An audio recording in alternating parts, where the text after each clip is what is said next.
ಜೈ ಶ್ರೀರಾಮ್. ನೀವು ನೋಡ್ತಾ ಇದ್ದೀರಾ ಟಿವಿ ವಿಕ್ರಮ. ನಾನು ಸೌಮ್ಯ ಸನಾತನಿ. ನಮ್ಮ ಟಿವಿ ವಿಕ್ರಮದ ಎಲ್ಲ ಕಾರ್ಯಕ್ರಮಗಳ ನೋಟಿಫಿಕೇಶನ್ ನಿಮಗೆ ಸಿಗಬೇಕಂತ ಹೇಳಿದ್ರೆ ನಮ್ಮ ಟಿವಿ ವಿಕ್ರಮ ಚಾನಲನ್ನು ಸಬ್ಸ್ಕ್ರೈಬ್ ಮಾಡಿ, ಹಾಗೆ ಬೆಲ್ ಬಟನ್ ಕ್ಲಿಕ್ ಮಾಡೋದನ್ನ ಖಂಡಿತ ಮರಿಬೇಡಿ.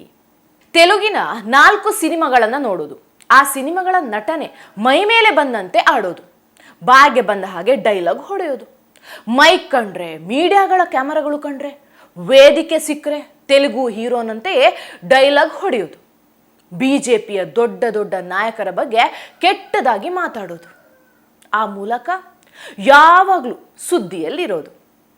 ಹೌದು, ನೀವು ಯೋಚಿಸ್ತಿರೋದು ಸರಿ ಇದೆ ಬಿಡಿ. ನಾವು ಹೇಳ್ತಿರೋದು ಚಿಕ್ಕಬಳ್ಳಾಪುರದ ಕಾಂಗ್ರೆಸ್ ಶಾಸಕ ಪ್ರದೀಪ್ ಈಶ್ವರ್ ಬಗ್ಗೆಯೇ.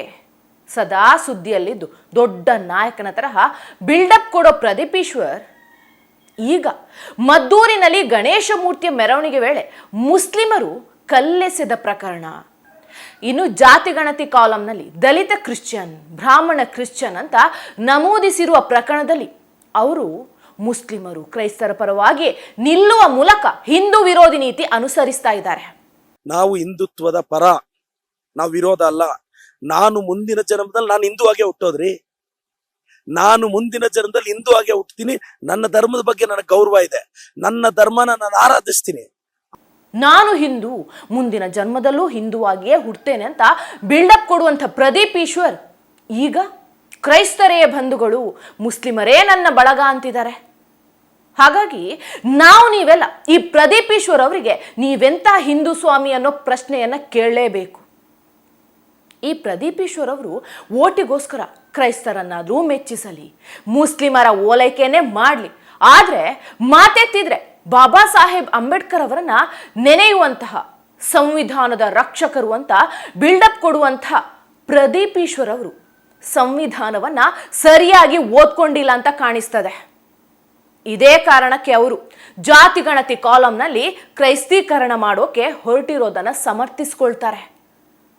ದೇಶದ ಸಂವಿಧಾನದಲ್ಲಿ ಧರ್ಮಾಧಾರಿತ ಮೀಸಲಾತಿಯೇ ಇಲ್ಲ ಅಂತ ಹೇಳಲಾಗಿದೆ. ಬಾಬಾ ಸಾಹೇಬ್ ಅಂಬೇಡ್ಕರರು ಮುಂದಾಲೋಚನೆಯಿಂದಲೇ ಧರ್ಮದ ಆಧಾರದ ಮೇಲೆ ಯಾರಿಗೂ ಮೀಸಲಾತಿ ಕೊಡಬಾರ್ದು ಅಂತ ಬರೆದಿದ್ದಾರೆ. ಆದರೆ ಕ್ರೈಸ್ತ ಸಮುದಾಯದವರನ್ನ ಓಲೈಸೋದಕ್ಕೆ ಸಂವಿಧಾನವನ್ನೇ ಮರೆತು, ಅಂಬೇಡ್ಕರ್ ಅವರನ್ನೇ ಮರೆತು ಪ್ರದೀಪ್ ಈಶ್ವರ್ ಮಾತಾಡ್ತಾ ಇದ್ದಾರೆ. ಹಾಗಾಗಿ ಪ್ರದೀಪ್ ಈಶ್ವರ್ ಹೇಳ್ತಾರೆ, ಮತಾಂತರಗೊಂಡವರಿಗೂ ಅವರ ಮೂಲ ಜಾತಿಯ ಪ್ರಮಾಣ ಪತ್ರವನ್ನ ನೀಡದೆ ಇರಲಿಕ್ಕೆ ಆಗೋದಿಲ್ಲ ಅಂತ. ಸರ್, ಕೆಲವೆಲ್ಲ ಏನಾಗುತ್ತೆ ಅಂದರೆ, ಈಗ ನಾನು ಫಾರ್ ಎಕ್ಸಾಂಪಲ್ ನಿಮ್ಗೆ ಹೇಳ್ತೀನಿ ಸರ್, ಕೆಲವರು ಕ್ರಿಶ್ಚಿಯನ್ ಅಂತ ಚರ್ಚಿಗೆ ಬರ್ತಿರ್ತಾರೆ. ನಾವು ಅವ್ರನ್ನ ಕ್ರಿಶ್ಚಿಯನ್ ಅಂದ್ಕೊಂಡೇ ಇರ್ತೀವಿ. ಆದರೆ ಅವ್ರ ಕ್ಯಾಸ್ಟ್ ಸರ್ಟಿಫಿಕೇಟ್ ನೋಡಿದಾಗ ಅವ್ರು ಮತ್ಯಾವುದೋ ಸಮುದಾಯಕ್ಕೆ ಸೇರಿರ್ತಾರೆ. ಈಗ ನೀವು ಕ್ರಿಶ್ಚಿಯನ್ಗೆ ಕನ್ವರ್ಟ್ ಆಗಿಬಿಟ್ಟಿದ್ದೀರಾ, ನಾವು ಕ್ಯಾಸ್ಟ್ ಸರ್ಟಿಫಿಕೇಟ್ ಕೊಡೋಕ್ಕಾಗಲ್ಲ ಅಂತ ಡಿನೇ ಮಾಡೋ ರೈಟ್ಸು ನಮ್ಗೆ ಯಾರಿಗೂ ಇಲ್ಲ. ಅಂದರೆ ಇವರು ಹೇಳೋ ಪ್ರಕಾರ ಕ್ರಿಶ್ಚಿಯನ್ ಕುರುಬರು, ಕ್ರಿಶ್ಚಿಯನ್ ಬ್ರಾಹ್ಮಣ, ದಲಿತ ಕ್ರಿಶ್ಚಿಯನ್ ಅಂತ ಸರ್ಟಿಫಿಕೇಟ್ ಕೊಡಬೇಕು. ಆ ಮೂಲಕ ಧರ್ಮದ ಹೆಸರಲ್ಲಿ ಮೂಲ ಧರ್ಮವನ್ನ ಮರೆತವರಿಗೂ ಮೀಸಲಾತಿ ಕೊಡಬೇಕು. ಇದರೊಂದಿಗೆ ಪರೋಕ್ಷವಾಗಿ ಕ್ರೈಸ್ತ ಮತಾಂತರಕ್ಕೆ ಬೆಂಬಲ ಕೊಡಬೇಕು ಅನ್ನೋದು ಪ್ರದೀಪ್ ಈಶ್ವರ್ ಸೇರಿ ಈ ಕಾಂಗ್ರೆಸ್ಸಿಗರ ಹುನ್ನಾರ ಅಂತ ಆಯ್ತಲ್ವಾ. ಪ್ರದೀಪ್ ಈಶ್ವರ್ ಅವರು ಎಂಥ ಚೈಲ್ಡಿಶ್ ನಾಯಕ ಅನ್ನೋದು ಇದರಿಂದಲೇ ಗೊತ್ತಾಗುತ್ತೆ ನೋಡಿ. ನನ್ನನ್ನ ಕರ್ನಾಟಕದ ಪಪ್ಪು ಅಂತ ಯಾರು ಬೇಕಾದ್ರೂ ಕರೀಲಿ ಅಂತ ಬಹಿರಂಗವಾಗಿ ಹೇಳೋ ಮೂಲಕ ತಾವೆಂತ ಬಾಲ ರಾಜಕಾರಣಿ ಅಂತ ತೋರಿಸ್ಕೊಟ್ಟಿದ್ದಾರೆ. ಅವರೇ ಹೇಳ್ಕೊಂಡಿದ್ದಾರೆ. ನಿಮ್ ತರನೇ ಯತ್ನಾಳ್ ಅವರು ಶಾಸಕರು, ಮತ್ತೊಬ್ರು ಶಾಸಕರು, ಅವ್ರಿಗೆ ಬಾಯಿ ಬಂದಂಗೆ ನೀವು ಕೋತಿ, ಕುರಿ, ನಾಯಿ ಏನ್ ಮಾತಾಡ್ತಿರಲ್ಲ, ಕರ್ನಾಟಕದಲ್ಲಿ ಪಪ್ಪು ಅಂತಾರೆ ನಿಮ್ಮನ್ನ. ಈಗ ಸರ್ ನಿಮ್ಮದೇ ಶಾಸಕರು, ನಿಮ್ಮದೇ ಶಾಸಕರು, ಕರ್ನಾಟಕದ ಪಪ್ಪು ಅವರೇ, ನಿಮ್ಮದೇ ಶಾಸಕರು. ನಿಮ್ಮ ಭಾಷೆ ಬಗ್ಗೆ ಗಮನ ಇರಲಿ. ಹಾಗೆ ನಡ್ಕೊಳ್ತಿದ್ದಾರೆ ಕೂಡ. ಪ್ರದೀಪ್ ಈಶ್ವರ್ ಅವರು ಹೇಳೋದೇ ಒಂದು, ಮತ್ತೊಂದು ಕಡೆ ಸಿಎಂ ಸಿದ್ದರಾಮಯ್ಯನವರು ಹೇಳೋದೇ ಬೇರೆ. ಕುರುಬರು, ಬ್ರಾಹ್ಮಣರು, ಲಿಂಗಾಯತರು, ದಲಿತರು ಸೇರಿ ಯಾರೇ ಕ್ರೈಸ್ತ ಧರ್ಮಕ್ಕೆ ಮತಾಂತರ ಆಗಲಿ ಅವರೆಲ್ಲರೂ ಕ್ರೈಸ್ತರೇ ಆಗ್ತಾರೆ ಅಂತ ಸಿದ್ದರಾಮಯ್ಯ ಹೇಳ್ತಾರೆ. ಕ್ರಿಶ್ಚಿಯನ್ ಕನ್ವರ್ಟ್ ಆಗ್ಬಿಟ್ಟಿದ್ಯಾ ಅಂತ ಇಟ್ಕೊಳ್ಳೋಣ. ನೀನ್ ಕ್ರಿಶ್ಚಿಯನ್ ಆಗ್ಬಿಟ್ಟಿದ್ಯಲ್ಲೋ,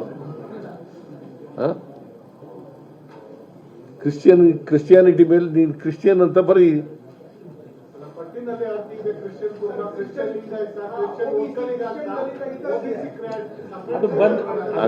ಹಂಗ ಬರೆದ್ರೆ ಅವನು ಕ್ರಿಶ್ಚಿಯನ್ ಕುರುಬ ಅಂತ ಬರ್ಕೊಂಡ್ರೆ ಕ್ರಿಶ್ಚಿಯನ್ನೇ ಆಗಿರೋದು, ಅವನು ಕನ್ವರ್ಟೆಡ್ ಕ್ರಿಶ್ಚಿಯನ್. ಸಿದ್ದರಾಮಯ್ಯನವರು ಹೇಳೋ ಪ್ರಕಾರ ಮತಾಂತರಗೊಂಡ ಕುರುಬರು ಕ್ರೈಸ್ತರೇ ಆಗ್ತಾರೆ. ಹಾಗಾದ್ರೆ ಕ್ರೈಸ್ತ ಧರ್ಮದ ಆಧಾರದ ಮೇಲೆ ಪ್ರದೀಪ್ ಈಶ್ವರ್ ಅವರು ಹೇಗೆ ಮೀಸಲಾತಿ ಕೊಡ್ತಾರೆ? ಅಥವಾ ಮೀಸಲಾತಿ ಕೊಡೋದಕ್ಕೆ ಅಂತಾನೆ ಜಾತಿ ಕಾಲಂ ಸೃಷ್ಟಿಸಲಾಗಿದೆಯಾ? ಅಲ್ಲಿಗೆ ಇವರು ಅಂಬೇಡ್ಕರ್ ಅವರು ರಚಿಸಿದಂಥ ಸಂವಿಧಾನದ ಆಶಯಕ್ಕೆ ಧಕ್ಕೆ ತರ್ತಿದ್ದಾರೆ ಅಂತ ಆಯ್ತಲ್ವಾ? ಇನ್ನ ಮದ್ದೂರಿನ ವಿಷಯದಲ್ಲೂ ಪ್ರದೀಪ್ ಈಶ್ವರ್ ಎಂಥ ಓಲೈಕೆ ರಾಜಕಾರಣವನ್ನ ಮಾಡಿದಾರಂದ್ರೆ, ಮಸೀದಿಯಲ್ಲಿ ಕಲ್ಲುಗಳನ್ನು ಸಂಗ್ರಹಿಸಿಟ್ಕೊಂಡು ಗಣೇಶನ ಮೂರ್ತಿ ಮೆರವಣಿಗೆ ಮಾಡೋ ವೇಳೆ ಮುಸ್ಲಿಮರು ಮಸೀದಿಗಳಿಂದಲೇ ಕಲ್ಲು ತೂರಾಟ ಮಾಡಿದ್ದಾರೆ. ಇದನ್ನ ರಾಜ್ಯ ಸರ್ಕಾರದ ಸಚಿವರೇ ಒಪ್ಕೊಂಡಿದ್ದಾರೆ ಬೇರೆ.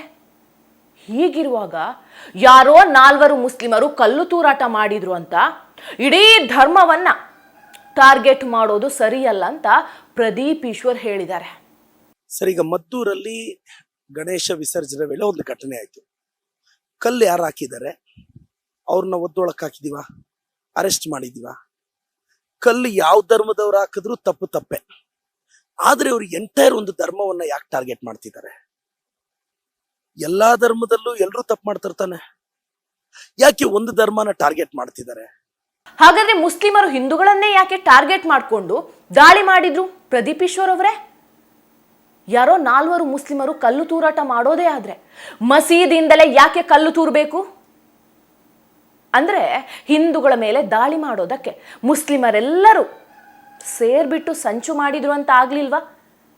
ಮದ್ದೂರು ಒಂದೇ ಅಲ್ಲ, ಶಿವಮೊಗ್ಗ ಸೇರಿ ದೇಶದ ಯಾವುದೇ ಭಾಗದಲ್ಲಿ ಹಿಂದೂಗಳು ಮೆರವಣಿಗೆ ಹೋಗ್ಲಿ ಆಗೆಲ್ಲ ಕಲ್ಲುಗಳು ತೂರಿ ಬರ್ತವೆ. ಮಸೀದಿಗಳ ಮೇಲಿನಿಂದಲೇ ಕಲ್ಲು ತೂರಾಟ ಮಾಡಲಾಗತ್ತೆ. ಹಾಗಾದ್ರೆ ಹಿಂದೂಗಳು ಮಸೀದಿ ಮೇಲೆ ಕೂತು ಬಿಟ್ಟು ಕಲ್ಲು ತೂರಾಟ ಮಾಡಿದ್ರ ಪ್ರದೀಪ್ ಈಶ್ವರ್ ಅವರೇ? ಮುಸ್ಲಿಮರ ಓಟುಗಳಿಗಾಗಿ ಇನ್ನೂ ಎಷ್ಟು ಕೆಳಮಟ್ಟಕ್ಕೆ ಇಳಿತೀರಿ ನೀವು? ಸಿನಿಮಾ ಹೀರೋ ತರಹ ಡೈಲಾಗ್ ಹೊಡೆಯೋ, ಯಾವಾಗ ಹೇಗ್ ಬೇಕಾದ್ರೂ ಮಾತುಗಳನ್ನು ಬದಲಾಯಿಸುವಂತಹ ಪ್ರದೀಪ್ ಈಶ್ವರ್ ಅವರು ಎಂಥ ಸತ್ಯವಂತರು ಅನ್ನೋದು ಎಲ್ರಿಗೂ ಗೊತ್ತಿದೆ. ಕಳೆದ ಲೋಕಸಭಾ ಚುನಾವಣೆಯಲ್ಲಿ ಬಿಜೆಪಿಯ ಡಾಕ್ಟರ್ ಕೆ ಸುಧಾಕರ್ ಅವರು ಕಾಂಗ್ರೆಸ್ ಅಭ್ಯರ್ಥಿಗಿಂತ 1 ವೋಟ್ ಹೆಚ್ಚಿಗೆ ಪಡೀಲಿ, ನಾನು ಶಾಸಕ ಸ್ಥಾನಕ್ಕೆ ರಾಜೀನಾಮೆ ಕೊಡ್ತೀನಿ ಅಂದ್ರು. ಆದರೆ ಸುಧಾಕರ್ ಅವರು ಗೆದ್ದು ಬಂದಾಗ ಪ್ರದೀಪ್ ಈಶ್ವರ್ ಅವರು ತಮಗೆ 2 ವಿಷಯ ಬದಲಾಯಿಸೋ ಮೂಲಕ ತಮಗೆ 2 ನಾಲಿಗೆ ಇದೆ ಅನ್ನೋದನ್ನ ತೋರಿಸ್ಕೊಟ್ರು. ಇದಲ್ಲದೆ ನಾನು ಇಷ್ಟೇ ದಿನದಲ್ಲಿ ರಸ್ತೆ ನಿರ್ಮಾಣ ಮಾಡ್ತೀನಿ ಅನ್ನೋ ಪ್ರದೀಪ್ ಈಶ್ವರ್ ಯಾಕ್ರಿ ಮಾಡಿಲ್ಲ ಅಂತ ಕೇಳಿದ್ರೆ ಆಗ್ಲೂ ಹಾಕರಿಕೆಯ ಉತ್ತರವನ್ನೇ ಕೊಡ್ತಾರೆ. ನನಗೆ ಬೇಕೆಂದಾಗ ದುಡ್ಡು ಕೊಡೋಕೆ ಅಲ್ಲೇ ನನ್ನ ಮಾವ ಇದಾರ ಅಂತ ಪ್ರಶ್ನೆ ಮಾಡಿದವರನ್ನೇ ಕೇಳ್ತಾರೆ ಈ ಪ್ರದೀಪ್ ಈಶ್ವರ್. ನೀವೇ ಭರವಸೆ ಕೊಟ್ಟಿದ್ರಿ 4 ತಿಂಗಳಲ್ಲಿ ರಸ್ತೆ ಮಾಡಿಸ್ಬಿಡ್ತೀನಿ. ಯಾವ ರಸ್ತೆ? ಬಜಾರ್ ರಸ್ತೆ, ಹಾಗೆ ಗೋಲ್ಡ್ ಮಾರ್ಕೆಟ್ ರಸ್ತೆ. 6 ತಿಂಗಳಾಯ್ತು ಪ್ರದೀಪ್ ಈಶ್ವರ್ ಅವರು ಭರವಸೆ ಕೊಟ್ಟು, ಇನ್ನೂ ಕೂಡ ಆಗಿಲ್ಲ. 4 ತಿಂಗಳು ಡೆಡ್ ಲೈನ್ ನೀವೇ ಕೊಟ್ಟಿದ್ರಂತೆ. ಮೇಡಮ್, ಫೈನಾನ್ಸ್ ಡಿಪಾರ್ಟ್ಮೆಂಟ್ ಇದೆ ಅಲ್ಲ, ನಮ್ಮ ಮಾವ ಏನಾದ್ರೂ FD ಸೆಕ್ರೆಟರಿ ಆಗಿದ್ದಿದ್ರೆ ನೀವ್ ಹಿಂಗೆ ಡೈಲಾಗ್ ಹೊಡೆಯೋಕ್ ಮುಂಚೆ ನಿಮ್ ಮಾವ ಇಲ್ಲ ಅಂತ ತಿಳ್ಕೊಳ್ಳಿಲ್ವಾ ಸರ್? ಡೈಲಾಗ್ ಅಂದ್ರೆ 4 ತಿಂಗಳ ಡೆಡ್ ಲೈನ್, 4 ತಿಂಗಳ ಡೆಡ್ ಲೈನ್ ಡೈಲಾಗ್ ಹೊಡೆಯೋಕ್ ಮುಂಚೆ ಫೈನಾನ್ಸ್ ಡಿಪಾರ್ಟ್ಮೆಂಟ್ ಅಲ್ಲಿ ನಿಮ್ ಮಾವ ಇಲ್ಲ ಅಂತ ತಿಳ್ಕೊಳ್ಳಿಲ್ವಾ ಸರ್? No madam, no. ಅಲ್ಲ, ಒಂದ್ ನಿಮಿಷ, ನಾನು ಹೇಳೋದು ಕೇಳಿ. ಹಾಗಾದ್ರೆ ಡೈಲಾಗ್ ಹೊಡೆಯೋ ಮೊದಲು ಎಲ್ಲೆಲ್ಲಿ ತಮ್ಮ ಮಾವ ಇದಾರ ಅನ್ನೋದನ್ನ ಪ್ರದೀಪ್ ಈಶ್ವರ್ ಒಮ್ಮೆ ಚೆಕ್ ಮಾಡ್ಕೊಳ್ಬಹುದಿತ್ತಲ್ವಾ? ಅಥವಾ ಏನ್ ಬೇಕಾದ್ರೂ ಡೈಲಾಗ್ ಹೊಡೆದು ಜನರನ್ನ ನಂಬಿಸಬಹುದು ಅಂದ್ಕೊಂಡಿದ್ದೀರಾ? ಪ್ರದೀಪ್ ಈಶ್ವರ್ ಒಬ್ಬರೇ ಅಲ್ಲ, ಇಡೀ ಕಾಂಗ್ರೆಸ್ ಸರ್ಕಾರವೇ ಕ್ರೈಸ್ತರು ಮುಸ್ಲಿಮರನ್ನ ಓಲೈಕೆ ಮಾಡೋದೇ ತಮ್ಮ ಕೆಲಸ ಅಂತ ತೀರ್ಮಾನ ಮಾಡಾಗಿದೆ. ಇದೇ ಕಾರಣಕ್ಕಾಗಿ ರಾಜ್ಯ ಕಾಂಗ್ರೆಸ್ ಸರ್ಕಾರ ಧರ್ಮಸ್ಥಳ ಪ್ರಕರಣವನ್ನ SIT ತನಿಖೆಗೆ ಆದೇಶ ಮಾಡ್ತು. ಯಾವಾಗ ಹೆಣಗಳು ಸಿಗೋದಿಲ್ಲ ಅಂತ ಗೊತ್ತಾಯ್ತು, ನಮಗೂ ಧರ್ಮಸ್ಥಳದ ಮೇಲೆ ನಂಬಿಕೆ ಅಂತ ರಾಗ ಬದಲಾಯಿಸ್ತು. ಇನ್ನು ಪ್ರಿಯಾಂಕ್ ಖರ್ಗೆ ಅವರಂತೂ ಬಹಿರಂಗವಾಗಿಯೇ ತಮ್ಮ ಧರ್ಮಸ್ಥಳ ವಿರೋಧಿ ಮನಸ್ಥಿತಿಯನ್ನ ಹೊರಗೆ ಹಾಕಿದ್ದಾರೆ. ಧರ್ಮಸ್ಥಳದ ಬಂಗ್ಲೆಗುಡ್ಡದಲ್ಲಿ ಅಸ್ಥಿಪಂಜರಗಳ ರಾಶಿಯೇ ಇದೆ ಅಂತ ಸೌಜನ್ಯ ಮಾವ ವಿಠಲ್ ಗೌಡ ಅವರೇ ಹೇಳಿದ್ದಾರೆ. ಇದ್ರ ಬಗ್ಗೆ ಬಿಜೆಪಿಯವರು ಯಾಕೆ ಮೌನ ವಹಿಸ್ಕೊಂಡಿದ್ದಾರೆ ಅಂತ ಪ್ರಿಯಾಂಕ್ ಖರ್ಗೆ ಕೇಳ್ತಾರೆ. ಅಲ್ಲಿಗೆ ಈಗಲೂ ಧರ್ಮಸ್ಥಳದ ಬಗ್ಗೆ ಪ್ರಿಯಾಂಕ್ ಖರ್ಗೆ ಅವರಿಗೆ ಅನುಮಾನ ಇದೆ. ಹಿಂದೂಗಳ ಶ್ರದ್ಧಾ ಕೇಂದ್ರಕ್ಕೆ ಹೇಗಾದ್ರೂ ಮಾಡಿ ಧಕ್ಕೆ ತರಬೇಕು ಅನ್ನೋದೇ ಇವರ ಉದ್ದೇಶ. ಕಾಂಗ್ರೆಸ್ಸಿಗರ ಓಲೈಕೆ ರಾಜಕಾರಣ ಇಲ್ಲಿಗೆ ಮುಗಿಯೋದಿಲ್ಲ. ಬೆಂಗಳೂರಿನ ಶಿವಾಜಿನಗರದ ಮೆಟ್ರೋ ನಿಲ್ದಾಣಕ್ಕೆ ಸೈಂಟ್ ಮೇರಿ ಹೆಸರಿಡೋದಕ್ಕೆ ಕಾಂಗ್ರೆಸ್ ಸರ್ಕಾರ ಮುಂದಾಗಿದೆ.